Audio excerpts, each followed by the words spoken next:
Drew Boa, welcome back. It's been a while since we've had you, but welcome back to the podcast. Thank you. It's been a year. Has it been a year?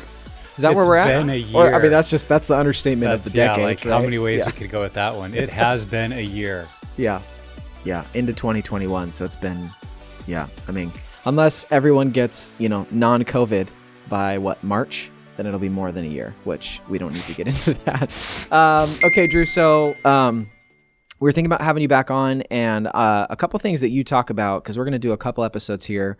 One of the things you do is you teach about pornography being a pacifier. And I think that that's just a great analogy. And so we wanted to dive into that a little bit more, flesh out what that looks like, and hopefully help people see how they're using pornography in their life, both the benefits and obviously the negative side to it as well.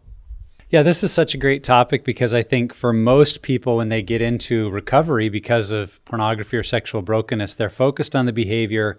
They're focused on, why I'm drawn to it, admitting that tension that there's a part of me that likes it, that derives pleasure from it.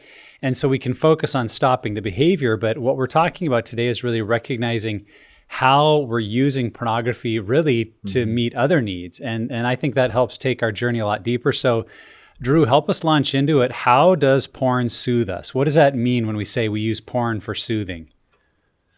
Well, Dr. Ted Roberts said it best in that book, Pure Desire. He said, sexual addiction and sexual bondage are not ultimately about sex. They're about coping with pain. Mm-hmm. And specifically, when it comes to porn, we're talking about coping with childhood pain because adults do not get hooked on porn. Boys and girls do, mostly between the ages of 10 and 13 and often younger. So that's why I believe porn is a pacifier. It promises to make that inner child within me feel better, but in reality, it's a predator exploiting me because that pacifier is laced with poison. So what, to follow up to that, you just made a statement that I'm guessing some listeners are like, whoa, wait a minute. Adults don't get hooked on porn. Because here's the guy I'm thinking of who's listening, or gal, who's saying, well, yeah, I was maybe exposed to some stuff as a kid, but for many years, and I've heard this story in a group recently, for 20 years, I did great, wasn't in my life, and then they got, an iPhone or an iPad or whatever, and the accessibility in their 40s and 50s, now they're hooked, and they'd say, I don't ever think I was addicted, but in my 50s, I was. So, and I think I know where you're coming from, but qualify that statement for the person who says that, well, I didn't even look at porn much as a kid, but now in my 50s, I'm hooked. I would get curious about why. Yeah. Probably there's more of a story behind that than just getting more access to an iPhone. Totally. Yeah. And I'll be honest, in my story, this was the thing that helped me. I remember the two things that were most influential when finally understanding or addressing my brokenness was that what happens in the brain is very similar with pornography, very similar to cocaine. I was like, oh, okay, that's not a good thing. But then also understanding that it wasn't this, you're so perverted, you're just a disgusting person.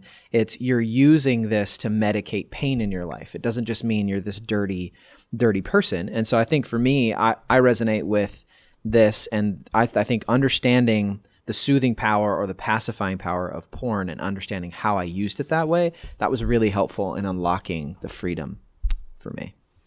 Yeah, totally. We're using it to medicate pain. And at the same time, there's often a part of us that wants to reinforce that pain because it's familiar, because it's what we know, and because we feel like we deserve it. Yeah. Yeah, it sounds familiar. I mean, we have a mutual friend, Jay Stringer, who I know says some things about that as well. Okay, so we've talked about it being something where we're medicating our pain. So how do we identify what pain we're pacifying with porn? There's a lot of P's in that question. It's great alliteration, man. You'd make a good pastor. Wow, that's so good. How do we identify what we're pacifying, what that pain is? Some people will say, let's start asking questions about your childhood. I have found the easiest way to discover the pain beneath your preferred type of porn is to look at your triggers, both your pain triggers and your pleasure triggers. So a pain trigger would be something that comes up and your body reacts saying, I never want to feel that way again. Get me out of this.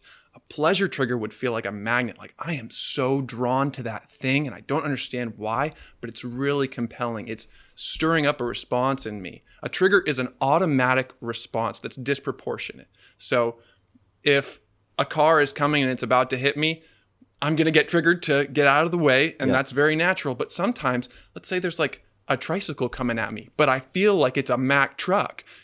Somebody makes a little comment like, please don't touch me, or would you please be quiet? And it feels devastating. That's an example of a trigger. And every trigger tells a story. And when you begin to look at your triggers, it will reveal your trauma.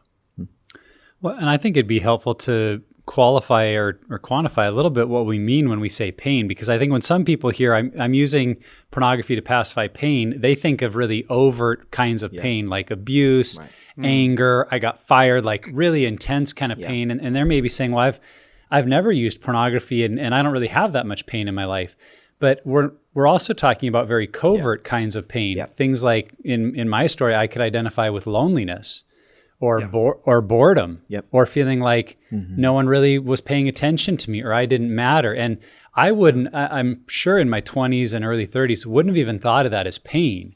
They're just things I didn't really like, but there was pain in it because of how it connected to my sense of value, worth, and identity. And so in that sense, I was running from that pain. But if you said I was using porn to cope with pain, I'd have been like, what pain? So I think it's good for us to see pain can come in some very subtle ways that we're using pornography then to avoid or run away from. Yeah, and it's the thing where you usually think that pain or trauma is this big T thing, these big things that happened. But over time, I've told this story before where I make this catch at a baseball game when I think I was 12 or 13. And I walked into the dugout and I heard parents, overheard them talking about me being a ball hog. And that's not a big traumatic event. Like I still made the play. Like I still, it was great. But what I realized was that I learned something in that moment, that it doesn't matter how well you perform, it's never going to be enough. And so for me, if you take that and add all the other times in life that I have felt that way, that then becomes this big, obviously if you have the number 1 and you add it to 1 over and over and over and over and over again, you're going to eventually have a huge number. And so I think that in some ways it's not this big, huge mountaintop traumatic event. It can be, and we talk about this a lot, these small t, these little t traumas over time. And I think that that's what we don't see. We don't see the thread of pain throughout all of those things. And I think that that's why we minimize that we're pacifying our pain. Yeah, absolutely. And the most common childhood wound, similar to what Nick talked about, is neglect. And neglect is doubly destructive because not only is it affecting you, but it's covert, it's hidden, it's invisible.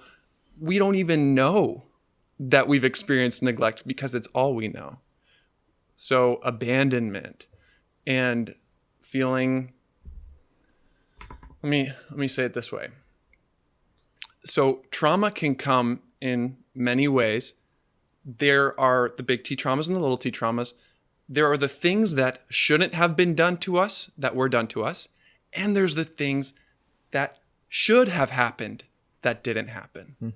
Mm-hmm. And that's where the void of neglect and abandonment is the most common kind of pain that we're talking about.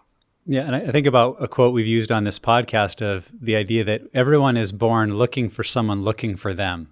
Yeah. And in neglect, it's that feeling of no one's looking for us. And so it can lead us into unhealthy patterns and behaviors. And, Drew, one of the metaphors that we use a lot in this arena is how we need to fight pornography. And it is a battle. There's a spiritual battle. There's, I think, a physical, mental battle. And I mean, obviously, Pure Desire is deeply involved with the Conquer series, and Dr. Ted Roberts presenting that is very much that war motif. But when we think specifically about fighting pornography in our lives, it actually can be kind of an unhelpful way of thinking about it. Why is that? Why is it maybe not helpful to try to think of fighting against pornography? Nick, you said it really well in your book, Setting Us Free, specifically when you quoted Anthony DeMello. So I guess it was his quote, but I found it in your book. You facilitated his quote excellently. Yes. Yeah. He says, as long as you are fighting something, you are giving it power. You give it as much power as you're using to fight it.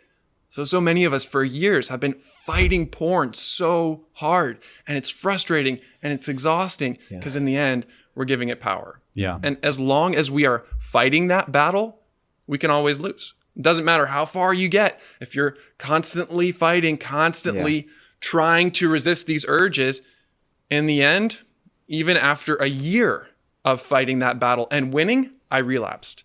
And that's when I found out that my healing needs to go a lot deeper if it's going to get me to the point where I can be husband material and marry my wife one day with complete confidence that she won't have to worry about my sexual behavior. Right.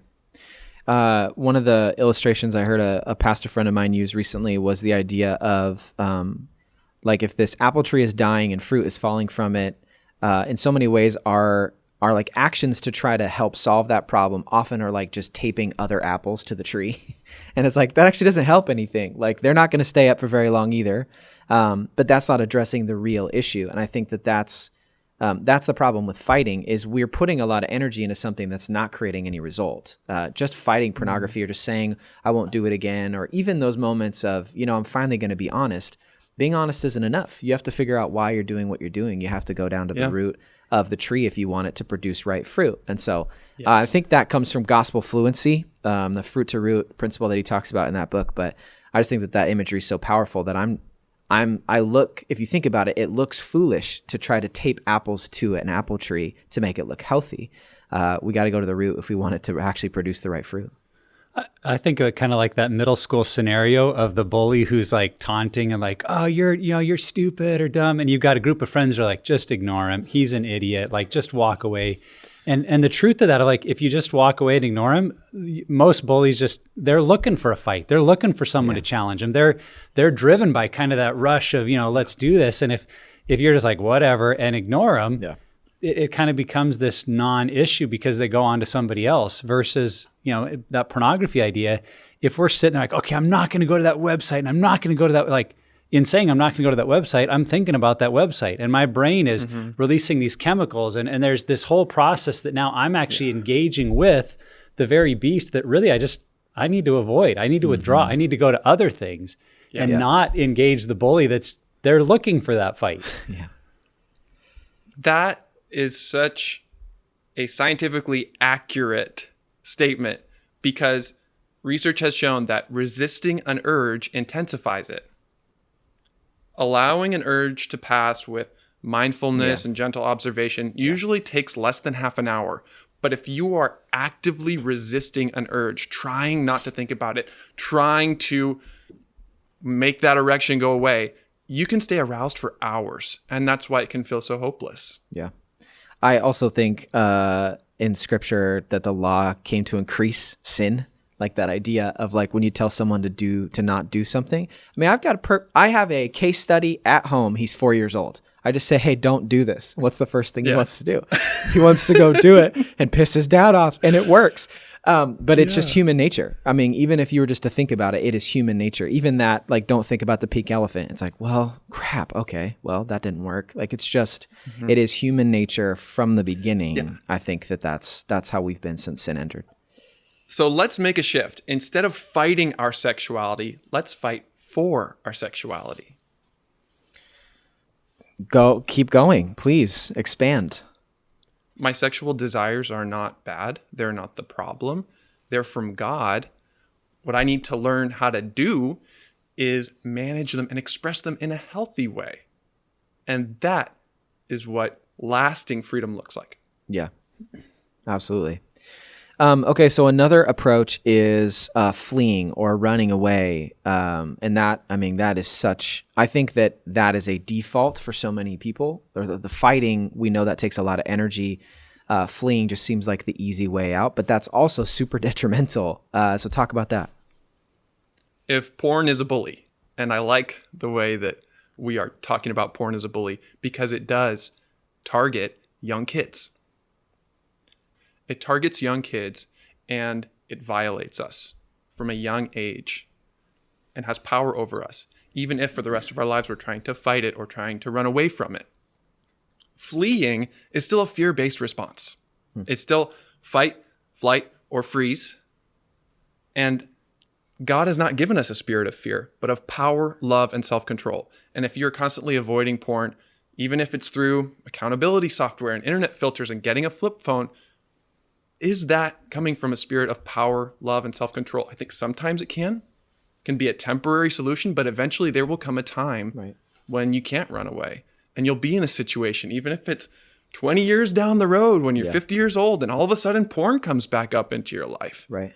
There will be a time when you're going to need those muscles, when you're going to be able to look at porn in the face. Yeah.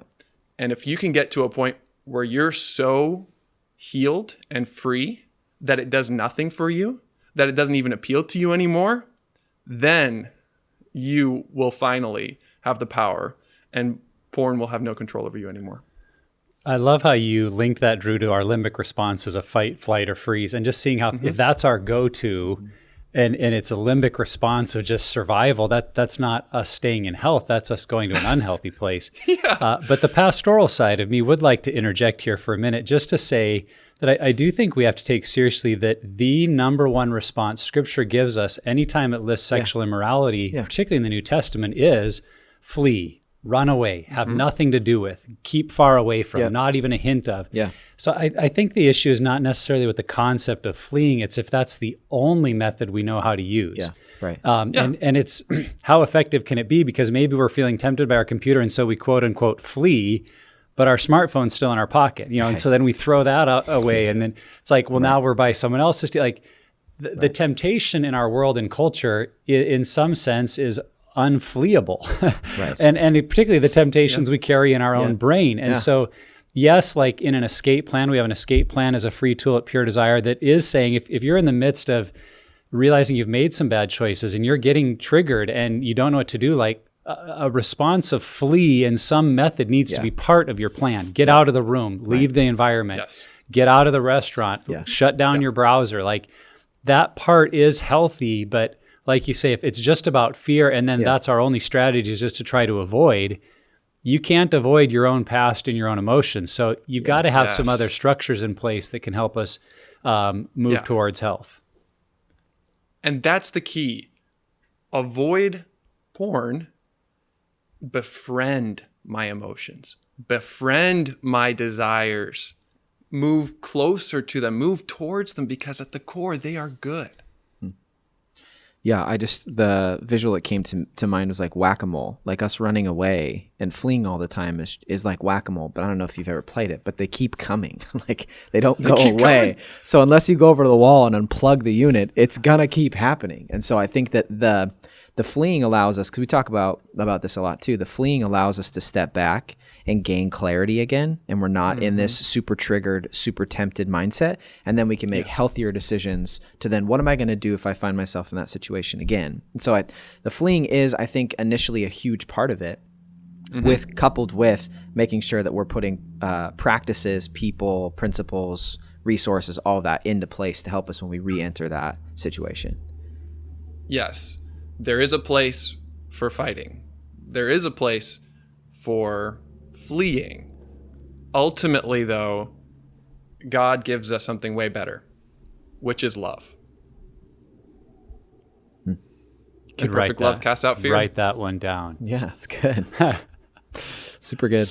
So, Drew, we're talking about, just the ways that we use pornography, lust, fantasy, all sorts of sexual issues as a way to deal with pain, wounds, struggles in life. So in order to find freedom, we really have to be able to identify what are the wounds, pains, and struggles that we're running from, that we're avoiding, that we're using maybe pornography in the past to numb out from. So how do we figure out in your mind, and as you work with guys in husband material, how do you help them recognize the pain and struggles that are most specific for them really driving this behavior? Great question. I've taken everything I've learned about neuroscience and psychology and spiritual formation and put it into a tool. It's called the Floss Method. This is the greatest tool I've ever used to help men find freedom. You've talked about it on the podcast before. Oh, really? But Do I need to? It's been a year. Yeah, it's been a year. No, I would. It's the context. We totally need to hear it. Totally. Yeah, please. All right. I hate flossing. Don't mind brushing my teeth, but I don't like flossing because it's kind of gross. If you brush, you're just on the surface level. But when you floss, you have to get down into those hidden places, and you don't know what you're going to find. It could be gnarly. And in the same way, the floss method is designed to get you into those hidden parts of your brain, into those memories that you may not be aware of, and find what's there. So talk us through the floss. Give us the... All right. Yeah. FLOSS. F stands for fear. What we've been talking about. Fight, flight, or freeze. I've recently become aware that there are other fear-based responses that we also need to talk about, particularly flop, which is shut down. I think actually flop is the most important one because it's that E, exhausted, on the faster scale. It's when I give up. It's when I numb out, I check out, I zone out. We always go through some kind of fight, flight, freeze, flop. And the other one is fawn. Fawning over, pleasing, appeasing. Maybe this person triggers me, and instead of running away from them or trying to overpower them, I'm just trying to win their approval. Like me, love me, accept me. Yeah. So all of those are triggering responses. And the first step is just to name what is going on. What is my body doing? Am I powering up? Am I getting agitated into an aggressive form of fight? Or am I becoming anxious and feeling like I need to avoid, I need to fly away? Or am I just shutting down? Am I going to a little safe place in my head, which is what I did so much when I was a kid? What's that F, fear response going on? And then together with that, is there a lie associated with it? That's the L. Yep. The L is a lie because with those childhood wounds, there is almost always a message of toxic shame attached to it. So for me, for example, let's say I am, let me see if I can get one of my triggers. You know, we're going to be talking in a future episode about a time when I was a kid that has given me a trigger of bright pink lipstick. When I see bright pink lipstick, it activates a fight response in me. I get fired up. I get kind of angry. Doesn't make sense on its own, right? But once we floss it out, it begins to make sense. What is the lie with that? The lie is, I'm not safe. The lie is, this can hurt me. Someone's going to hurt me. Okay. The next step of floss, if you can name the fear response and the lie, is O. O stands for origin story. This is the $1 million question. If you take nothing else away from this episode, please remember this. When you get triggered and you can name that response in your body and you can name that lie, ask yourself the question, when have I felt this way before? Yep. When have I felt this way before? When have I felt that anger in relation to bright pink lipstick with the lie that I'm going to get hurt? Well, guess what? That lie actually was true at one time. And even if it wasn't true for you with the specific lie you're dealing with, it felt true. And when I ask that question, when have I felt that way before? It takes me back to a time when I was 5 years old. And my grandmother, who used to tell me how handsome I was, which made me feel uncomfortable.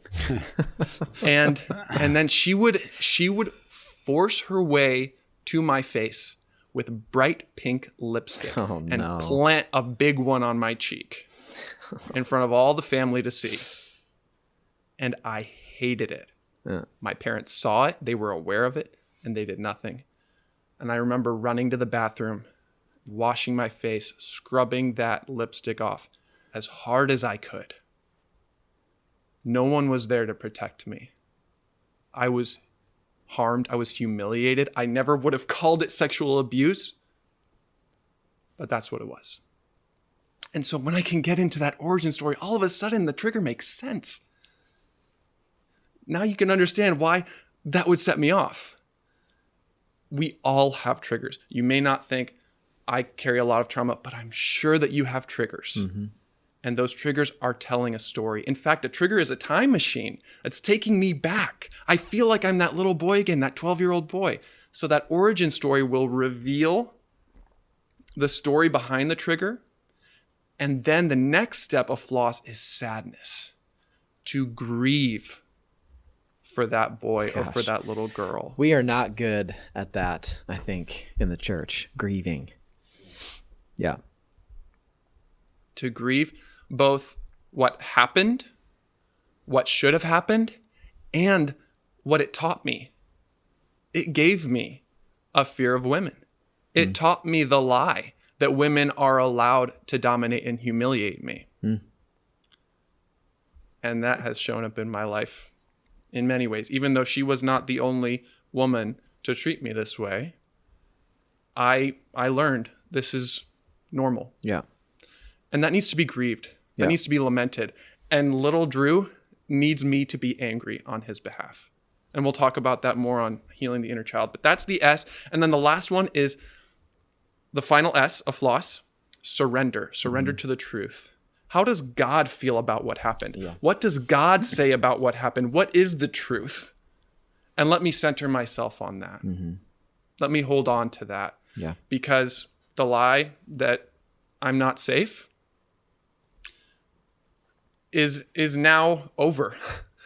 Well, the truth is that I wasn't safe back then, but now I'm 28 years old. And now if my wife happens to wear chapstick, I might get triggered, but I'm safe. Right. I can rest in that. Because there's no pink lipstick in your house. No, there's not. So much safety. Right. Well, that's part of what we talked about before, is there is a healthy aspect of fleeing, of staying away from those triggers. Sure. Yeah. And also of flexing my muscle of being able to be present in the middle of them when they do show up. Yeah.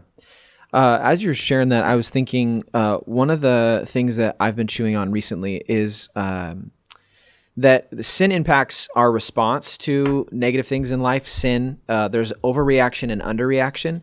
And I think that I'm really good at figuring out where I've overreacted. It's where I'm underreacting that's hard for me to see. But I think that if we can start to view it that way, where if someone looks at me and said, and like, because I've seen it. I've even seen it recently in some friends where there's an underreaction to some crazy things that are going on. And that is, that to me is an indicator that there's wounds, there's trauma, there's a lot going on. And so I think if we can start to search our life and figure out where we're overreacting and underreacting, that can then really tie into the floss method, because then at that point I can find the fear that's attached to it and then go all the way through that process. Yeah. Yeah. Super simple. You can practice this on your own or work with somebody to help you through it. And I'm curious, Nick and Trevor, what is one of your triggers? I got a fresh one. I don't have any triggers. Yeah, okay, well, I got a fresh one. It's funny, it came up as you were sharing. I can think of a time where, so yesterday, walked into work and felt that no one cares about what I'm working on or what I'm doing.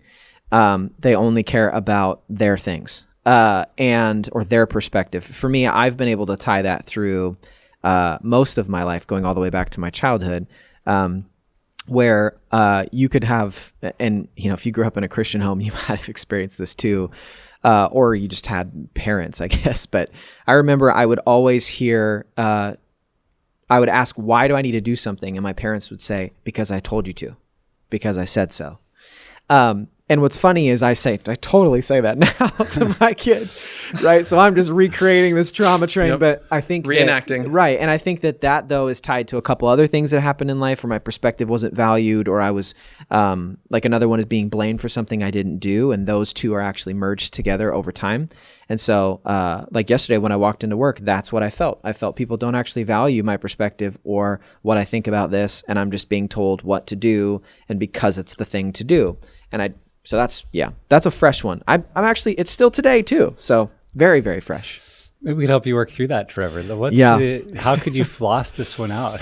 Well, it started with an email from my boss, and just kidding. Said we weren't going to talk about that. It's interesting we're doing this podcast today because at the time of recording, I just had a group of pastors that I'm going through the 7 pillars of freedom with, and we walked through our 10 most painful moments. And gosh. That's one of those tools that we use in our groups to help people get at Yeah. And that's not to say that every single painful memory has a trigger, but many of them do. And for me, one of mine is false accusations, where and it can even be triggered when I feel like I'm being misunderstood and someone's maybe angry about like, that's not even what I meant, and you're upset about. So I can feel falsely accused of by their emotion or their anger.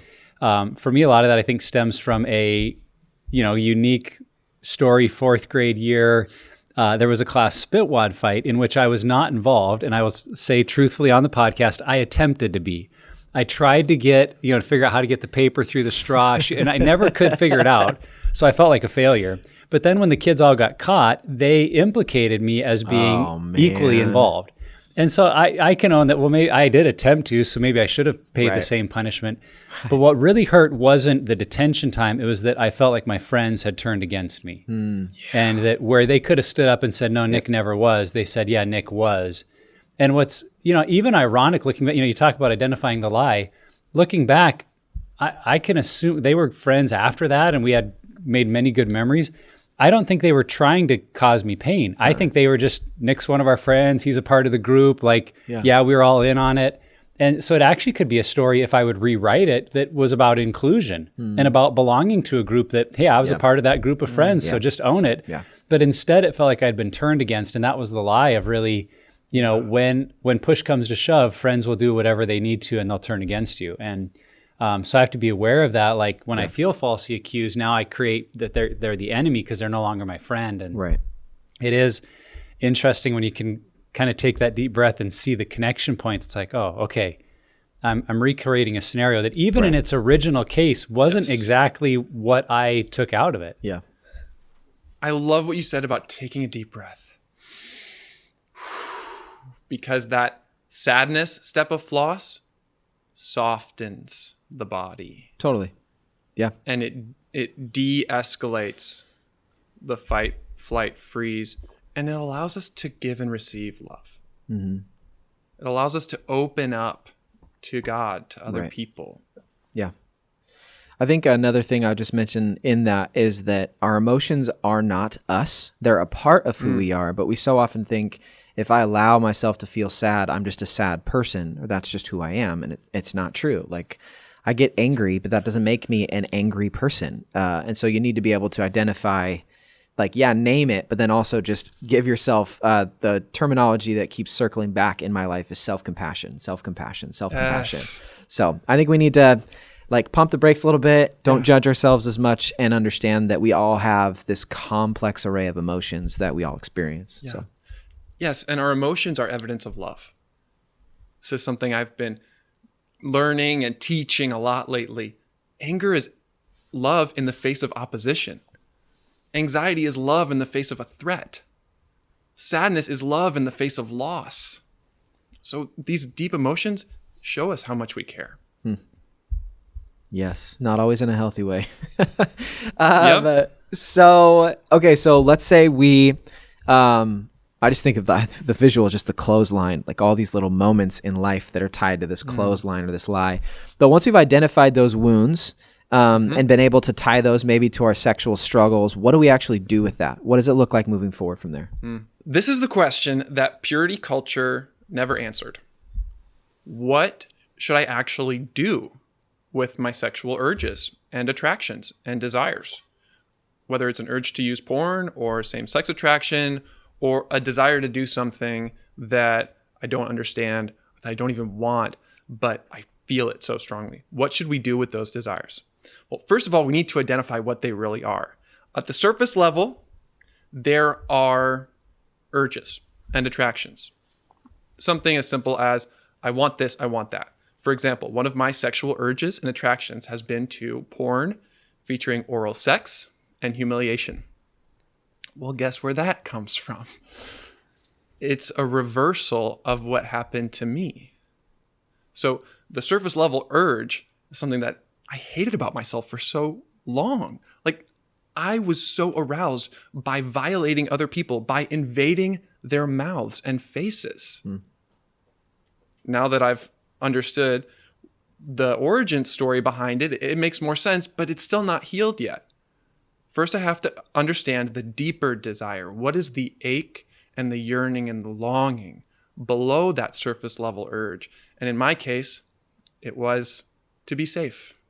Because if I'm the person doing that, Yep. then the other one can't hurt me. That's good. Then the woman Yeah. can't hurt me. Right. And if I'm in that position where a woman's mouth is receiving me like that, that's connected to a deeper desire to be connected, to be accepted, to be validated by women. And that is good. That is from God. So can we move from the urge to the deeper desire? And once I can identify that, okay, to be accepted, to be safe, then we can gain a lot more momentum towards freedom. Before I talk about what we should do with those desires, I would be interested to hear, Trevor and Nick, what is one of your deeper desires underneath the urge or the attraction?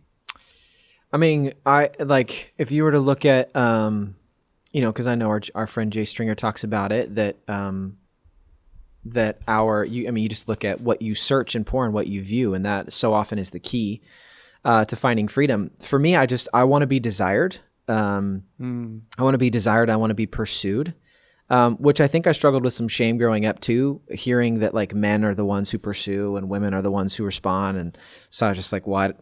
Like, I don't really want that. Like, I want the opposite of that. So I dealt with some identity stuff there, but I know for me, that's why any porn or any situation that's appealing or attractive in a sexual nature is the pursuit of me, someone pursuing me. And so I think that plays a lot into what I've already mentioned, the idea that my perspective doesn't matter, which means my value is lesser than other people. But what I saw is that if I love you or if I respect you or if I admire you, I will pursue you. And so it's that feeling of being wanted. Yeah, is what it is for me. Yeah, that's Totally. interesting because I was thinking of similar things of that need to feel desired, wanted for who I am, not for my performance. Yeah. And having so much connection in my story of how that goes into my childhood with, I had great parents, dad's a pastor, wonderful people, godly examples. I mean, we had a lot of great things growing up, but they would acknowledge it was really busy. Dad didn't make much money pastoring a small church. He had tons of hobbies, some of which were to make more money for the family. Others were to connect with men in the church. Others were things he just liked. Yeah. My mom had to work at the hospital to make ends meet. We had 4 of us kids that were all in 5 years. Like it was just busy. And so the feeling of being cherished for just who I was, apart from my performance, because that's another part of my story. I felt like the times I would get my dad's attention were only when I either acted up by doing something really good and performed, he'd come to my baseball games or he was my baseball coach, or when I acted out and I'd get in trouble. It both got me attention. Yeah. But to just be cherished and wanted for who I was, I think that was a missing, back to our word for neglect, that just wasn't there, that through pornography, in my teenage years, I felt in a way at a deep level that I'd never maybe felt in my human relationships. And so it became this hook of like, in the fantasies, in what I was viewing, I would translate it into this person wants me so badly. And Right. Yes. and that became the lure of fantasy and pornography. So Yep. yeah, I just think what you're saying about connecting those dots is actually what creates healing, because we see not only maybe the lies that we've taken out of the story, but we see what we really need to take to God. We see what we really need to pray about in our faith and in coming to Christ, because too many of us just go to Jesus to say, help me to stop this, forgive me, I don't want to do it again, give me strength to say no. Right. But it's much more powerful if I can go to Jesus and say, Lord, help me to remember that you cherish me, that in all of the universe, you know my name, you know every hair on my head, like you cherish me, and it's in a way that's far deeper than anything I could ever experience from a human being. And then that healing is connected to my faith in a way that I think most of us maybe haven't understood. Yeah. Yeah. And when that happens, you don't need a pacifier anymore. Well, hopefully. Yeah. Right. I think that's the other thing. We feel like, okay, I did that once 10 years ago, so now that urge to be desired should be gone. It's like, in some ways, it's going to be an ongoing process, right? Yeah. Right. My point is that when the deeper desire is being met, then the urges and attractions dissolve. Yeah. They fall away. Now, they might still be there, Right. but they've lost their power. Yeah.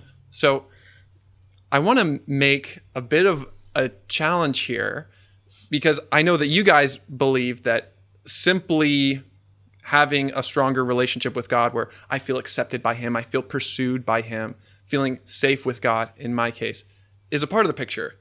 There are 4 directions for every desire. In all of my reading, I never heard anybody put it this clearly. For every desire, we have 4 God-given directions. Number 1, get it from God. Number 2, find it with others. Number 3, give it to myself in a healthy way. And number 4, overflow to others. So let's take that desire to be pursued. That desire to be pursued by God. What would it look like for me to experience that with the Father, with Jesus, with the Holy Spirit? Then also, finding that with other people. Maybe expressing that desire to be pursued. And opening yourself to the risk of receiving it. Right. And then also giving that to myself. How can I offer that same pursuit and love and desire to myself? We're going to talk about that more with healing the inner child. And then finally, overflowing. How can I pursue others? How can I bless others? How can I show others that I really do genuinely enjoy them and want to be with them? Now that is a fuller picture of healing and maturity. That's good. Yeah. So Drew, we've talked about how pornography attacks us as children, how a lot of this brokenness comes into our lives as kids. And it's a realization I had in my journey of how much my recovery was really about learning to mature in an area of my life where I was stuck in tons of immaturity. I was really a sexual child, and I want what I want, and I want it now, and I want to feel good. And just exposing that, you see, wow, I need to grow up in a healthy way, not like someone saying, shame on you, grow up, but like I need to grow and mature. So give us some definition or some parameters to understand, what does it look like for us to be sexual adults, to think maturely about our sexuality? Yeah. Man, I'm so passionate about this. And being a sexual, emotional, spiritual adult is really what we're all shooting for here. I mean, that is my definition of what it means to become more like Jesus Christ. And a sexual adult is able to not just release these desires and do whatever I want, or repress them and shut them down and keep them trapped until I feel the need to release them again. That's the binge purge cycle. Repress, release, repress, release. Having the ability to manage my desires, to pursue those desires in a healthy way with God, other people, myself, and overflowing into a God-given purpose. I was talking to Rodney Wright about this from Pure Desire and trying to ask him, okay, what does it mean to be a sexual adult? Like, are there stages of sexual development? We know that there are stages of development in many other areas, and to be an adult means you've reached the final stage of development. So what are those stages? And he pointed me to Clifford and Joyce Penner, and I watched a really outdated, kind of cheesy video that they put together, but it was really good. And they said that when you're growing up, there are stages of sexual development that everyone has to go through, just like psychologically, physically.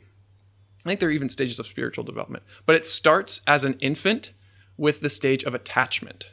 Just simply being able to connect with a caregiver. Having that attunement. That's foundational. Being able to connect with another person is the foundation of all sexuality. If we can't do that, we're going to be sexual infants. Then touch. Safe touch. Being able to give and receive touch in a safe way. Talking about it. Learning the words. Learning what is my body and blessing it. Hey, this part of my body is good. This desire is fundamentally good. These urges, these attractions, they're natural. They're okay. Being able to get that from a young age. I mean, most people think sexual development starts at puberty. No, it starts from birth. And after those few stages, then there's a stage of curiosity. And this is important because a lot of us were shamed for our curiosity. Totally. And we were yelled at. And we were verbally, emotionally abused for being curious with a friend or a neighbor or a cousin. Curiosity is important. It's just that desire to learn. And if no one's talking to us about sexuality, of course we're going to be curious. And in some ways, porn became our sexual educator. And then beyond curiosity, it goes into having boundaries, healthy boundaries with other people, not treating someone else's body in a dishonoring way. Beyond that, accepting my feelings and emotions as a preteen. As a teenager, there's a healthy kind of experimentation of beginning to encounter each other and figuring out what works. And the final stage is mature management. That's what it means to be a sexual adult. Yeah. I think that you can make that principle across the board in anything, like emotions, finances, relationships, sexuality, spiritual. Like it's a matter of managing. That's good. Yeah, I like that word. I'm going to sit on that word for a bit. Go ahead. Well, I was just going to say, one of the things that I think has been helpful for me to think about a primary indicator between what we might call juvenile or childish and immature and being mature adults is really just in how we treat pleasure. That in an immature or juvenile mindset, we will always choose immediate pleasure regardless of future consequences. Yep. Or more, not always, more often than not. That's an immature mindset. Yeah. A mature mindset is, I will always choose the greater, longer lasting pleasure, even if it means denying myself things in the short run. Yeah. And so, I pay my kids $5 for a chore, and within a day they've spent it on candy at the corner store. And it's like, I thought you wanted, to save up for this. Like, right. Yeah, but I needed candy today. I couldn't help it. And so there are ways I can still be impulsive with my spending, but I see like, I'd rather be paying off our mortgage. I'd rather be saving up for retirement. Right. So I'm seeing the long-term pleasure and good that comes from those choices. Yep. And if we can take some of that mindset into our sexuality, it's kind of the same idea. Like, I can choose the candy of pornography, or I can invest in the long-term joy of real relationships with a spouse. Yeah. Or if I'm single, just understanding my sexuality in the context of friends and relationships prior to marriage. So it's seeing those choices as, okay, that for me has just been a helpful kind of question to ask. Okay, am I choosing the short-term good at the consequence of long-term, or vice versa? Yep. Yeah. Delayed gratification is a pretty good summary of what it means to be an adult. Yeah. And for me, even though I feel like I'm at a place of maturely managing my sexuality, I still go back to those earlier stages. I'm still learning how to talk about it, how to bless my body, how to accept these feelings. And so we don't really graduate from them. Just like we don't really graduate from the floss method. It's not like you floss it out one time and then you never have to floss again. We're practicing, we're growing, we're improving over time. My 4-year-old recently, in our nightly routine, takes all of his clothes off and has now started to like put his naked body on me.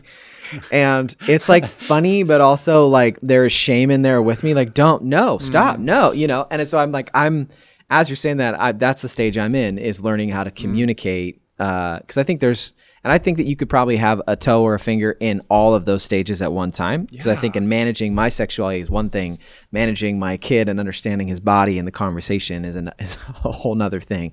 So if you think about me, pray for those moments, because they're funny and difficult and challenging. But yeah, Drew, let's keep going, man. I think we talked about porn being a pacifier, and really we're looking for that soothing. So we talk about it a lot. We've also learned, you look at scripture, it's there, that it's not a matter of just avoiding behavior, it's replacing it. And so those things the thing we've been using to soothe, pornography, what are healthy avenues for getting that soothing? Ultimately, I believe it looks like those 4 directions. How can I pursue the deeper desires of my heart in a healthy way? By getting it from God. And that's going to be unique for each of us, based on the shape of our story. For me, feeling safe with God and finding that safety with others, with my unique story about my grandmother, has sometimes looked like spending in time with my mother-in-law, who is a very safe spiritual director.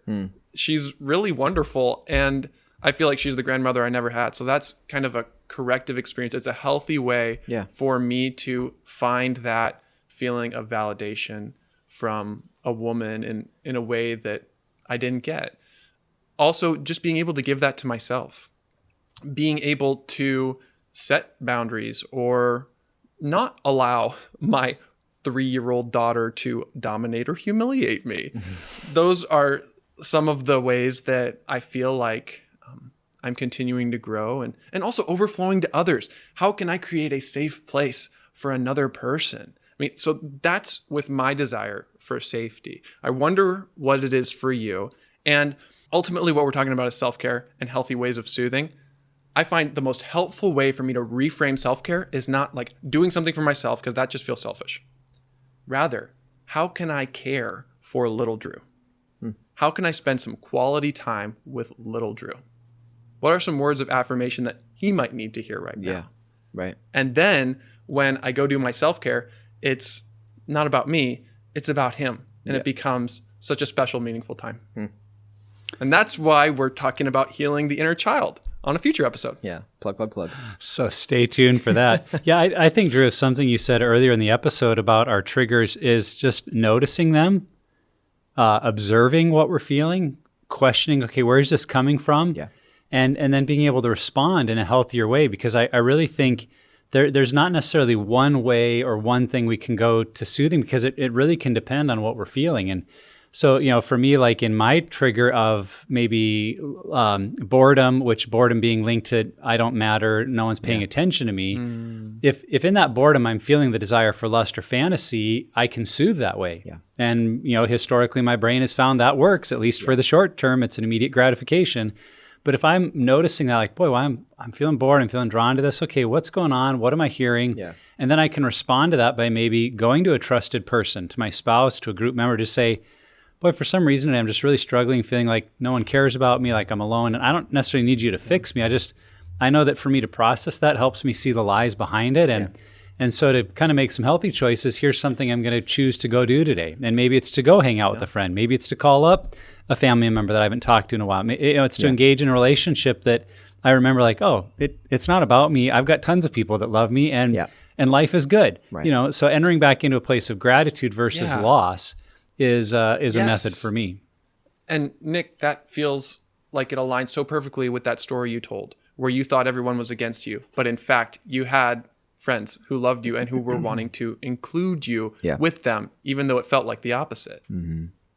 Yeah. Yeah, yesterday when I was having this stressful day, it's funny. It's connected to something someone told me a long time ago. But I went and I talked to a couple other people on staff, some friends, my wife, and they just shared how overwhelmed they were as well.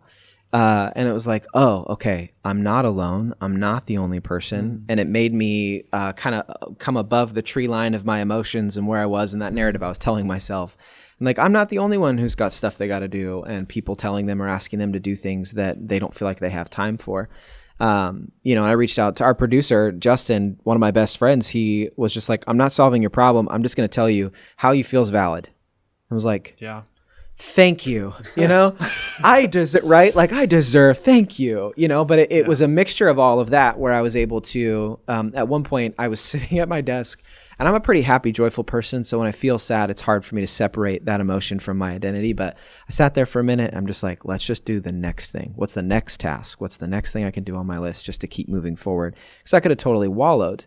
But again, that's what a kid does. A kid wallows and doesn't take that step. And so that helped. That was, what you're talking about too, Nick, that idea of community being around you helped just add perspective for me. That was a healthy thing. For the child within me who feels neglected and isolated and alone, to have a redemptive experience of being surrounded by friends, being with somebody saying, hey, what you feel is totally valid. Right. Man, that renders the pacifier irrelevant. Yeah, totally. Drew, this is good, man. I love how passionate you are. I love the way that you think, the way that you frame things. Fellow 7 on the Enneagram, so I know that's just what you do in your sleep. But I just appreciate the thought you've put into it. And it's just evident how meaningful this stuff is. And so I think that if you're listening, understanding that porn is so much more than just an action that you do or a thing that you watch, it's something that you're using to soothe the pain and the difficulty and the stress and frustration and trauma in your life. But we don't have to use a pacifier because I don't know any functioning adults that use pacifiers anymore. And that's what we want for ourselves, to manage, and that's a great word, to manage all areas. Andrew's holding up a pacifier. Okay. Literally, this is an adult pacifier. It's kind of huge. I found this on Amazon. It's like, it's real. People use these. Oh, if you're not watching, it's also my pink. Gosh. Yeah. I don't even know if I should tell people to go on YouTube and watch this. But Drew, thank you, dude, just for all the time and for being here with us. Appreciate it, man. You're welcome. Thanks for having me. And wherever you're at on your journey, Pure Desire is here to help create a roadmap for your healing. If you or someone you know is impacted by sexual brokenness, go to puredesire.org and let's start the healing journey today. Don't forget to subscribe to the podcast. Each week we put out new content to help you on the road to freedom from the effects of sexual brokenness. And lastly, never stop being healthy.